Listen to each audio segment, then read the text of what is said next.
This review is for LEGO Minifigure Year by Year, A Visual History, published by DK, and it is, as you might expect, basically this visual celebration chronicle of the LEGO minifigure throughout the years and through all the different themes and sets. However, it is probably worth mentioning straight away that this is not like a complete catalogue of every minifigure ever released. But according to the book, it features about 2,000 minifigures, which is pretty impressive. And the book has also come out in 3 different editions. The first 2 were in 2013, and they included 3 minifigures, which I'm pretty sure were not exclusives. But in one of the editions of the book, you got like a plain red guy, a criminal, and a stormtrooper. And then in the other version of the book, the stormtrooper was replaced with sort of like a lion guy. I forget what the name of the theme that he's from is called. And I'm not sure if that change of the minifigure in both books has to do with maybe because one's published in the US and one's published in the UK. But whatever the case, there are those 2. And then a bit later, there was a 3rd library edition, which is the one I'm reviewing here, which doesn't actually come with any minifigures, and I'll explain why I opted for this version a little bit later. So when the LEGO book was first released in 2009, it also came with a second book called Standing Small, which was, similar to this book, a celebration of the minifigure. But then in 2012, when the LEGO book was revised and expanded, it didn't actually feature that second minifigure book, which was initially a bit disappointing. But then the next year, they released this book that we're looking at now, which is essentially a greatly expanded and revised version of that Standing Small minifigure book that was released in 2009. Now, I can't say with 100% certainty that everything that was included in the Standing Small minifigure book is featured in this book, but I do know that it is very, very similar. In fact, there are many pages that are exact duplicates in both books. And I guess if you got the 2009 version of the LEGO book that also featured the Standing Small book, there might be that sort of question of, well, is it worth the upgrade to getting the expanded LEGO book and this LEGO minifigure year by year book if I already have the originals? And of course, price is a factor because it means you'd have to buy 2 new books. But I think if you are a really big LEGO fan or money is not as much of an issue, then I absolutely would recommend the upgrade to the revised edition of the LEGO book and this LEGO minifigure year by year book, because they're both very impressive expansions. Especially this LEGO minifigure book we're going through now, it completely blows the Standing Small book out of the water. The images in the book are really, really great. The photography of the minifigures is excellent, except for when they occasionally, in a lot of the more recent sets, they will use like the 3D renders of the minifigures, like the computer generated ones, rather than photography of the actual figure, which I personally don't really like as much, but 99% of the figures are actual photographs and they're really great quality. And so as you can see, as we're going through, the focus is going through year by year, showing how many figures have changed, how they've developed, and then also grouping them by theme, which is of course really appropriate and looks great. But then there's the text, which I didn't really like as much, to be completely honest. I actually probably only read about 20% of the text in this book before I just started skipping it and looking at the pictures and occasionally reading the text for any figures that I was particularly interested in.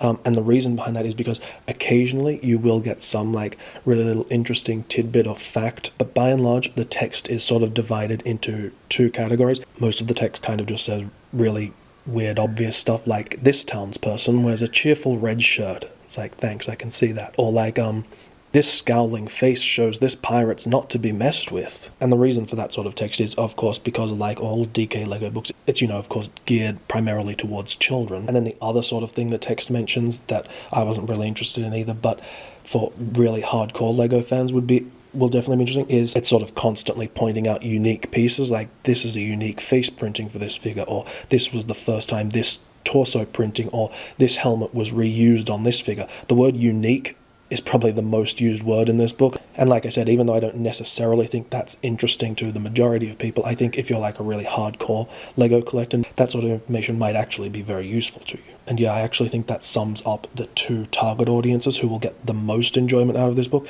Is kids, of course, will absolutely love going through this book.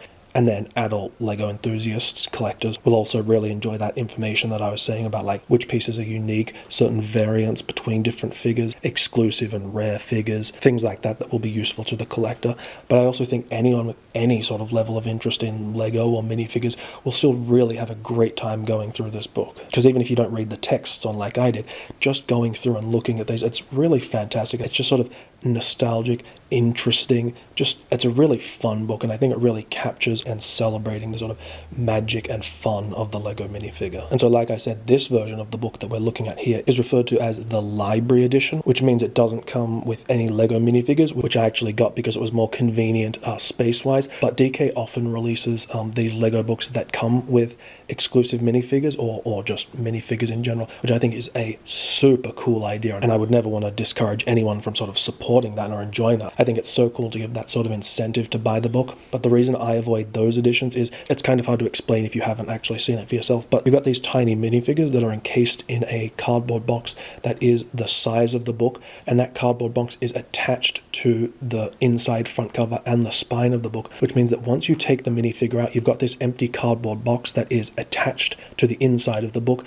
essentially making the book twice the thickness of what it needs to be. So if you have 3 or 4 of these sort of books on your shelf, it means they're taking up twice as much space on your shelf as they need to be. Half that space is just taken up by empty boxes. And if you are someone who likes collecting minifigures, then you're probably like, I don't really care, I want the minifigure. Then that's cool, I completely understand that. But for me, my focus is on collecting the books rather than the minifigure. So the space the book takes up on the shelf is much more of a concern for me.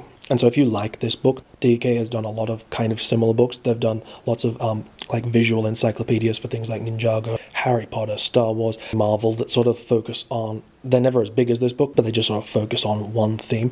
And those are pretty cool, but those are very much more geared towards kids and, feature a lot of very large images rather than this one, which tries to cram a lot more images. I think in terms of all the books, this one, you get the most figures per page of any Lego book I've ever seen. And then there's also another book called I Love That Minifigure, which is both smaller in terms of pages and format. And that one actually kind of feels like a book that's sort of in between this book and the character encyclopedias. It sort of seems to be showcasing a random selection of important minifigures.